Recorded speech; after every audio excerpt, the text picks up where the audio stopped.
আসসালামু আলাইকুম সুপ্রিয় শিক্ষার্থী ভাই ও বোনেরা, আজ আমরা শিখাবো বাস্তব সংখ্যা অধ্যায়ের 12 নম্বর অঙ্কের গহ নম্বর অঙ্ক। এটা হচ্ছে নবম দশম শ্রেণীর। চলুন শুরু করা যাক। প্রথমত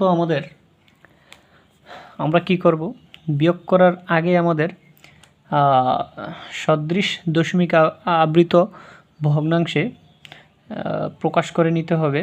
সেটা হচ্ছে 19.345, তার উপর পৌনঃপুনিক সমান 13.239। দুইটার উপর আমাদের কত পৌনঃপুনিক।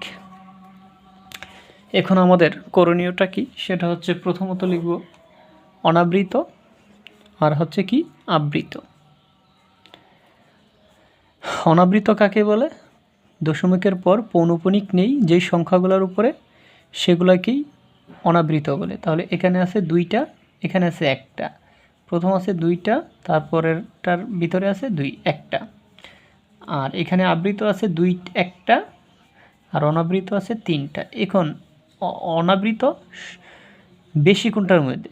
দুইটা। তাহলে 2 আর 1 আর 3, এটা কিন্তু সর্বোচ্চ নেওয়া যাবে না। এটা 1 আর 3-এর যেটা সবচেয়ে বড়, 1 আর 3-এর লসাগু হচ্ছে 3। এখন এই দুইটা আমরা যোগ করে দিব। হ্যাঁ, তাহলে টোটালি হয় 5। কেন লিখলাম? দশমিকের পর 5 ঘর পর্যন্ত লিখব, কিন্তু 2 ঘর হবে অনাবৃত, 3 ঘর হবে আবৃত। অর্থাৎ 3 ঘরের উপরে আমাদের পৌনঃপুনিক দেওয়া লাগবে। তাহলে আমরা শুরু করে দেই।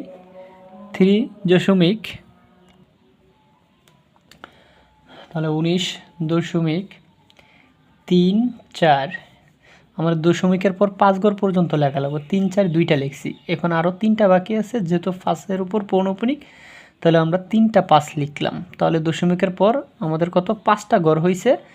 2টা হবে অনাবৃত আর 3টা হবে আবৃত। তাহলে এখানে 3টা আবৃত করে দিলাম।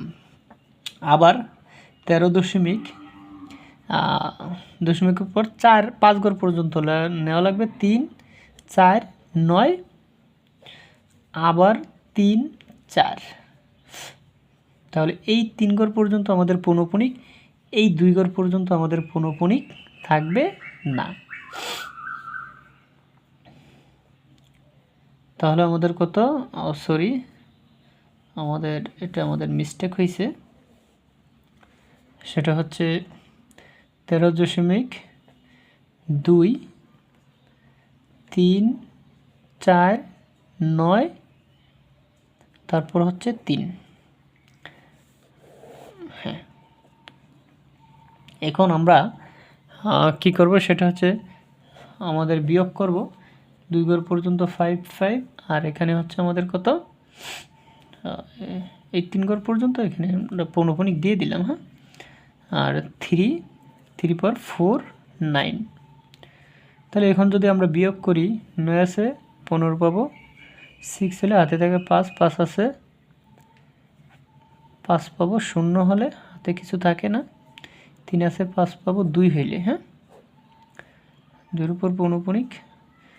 9 আছে 15 পাবো, 6 হইলে 1 5 5 10, 0 হইলে। আর এখানে 3 আছে 4 পাবো,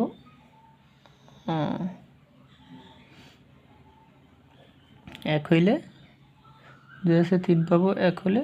0.3 আছে 6 হইলে, 1 বইনে গেলে 0। এটাই হচ্ছে আমাদের 6.11 0.62। এটা হচ্ছে আমাদের কি আনসার।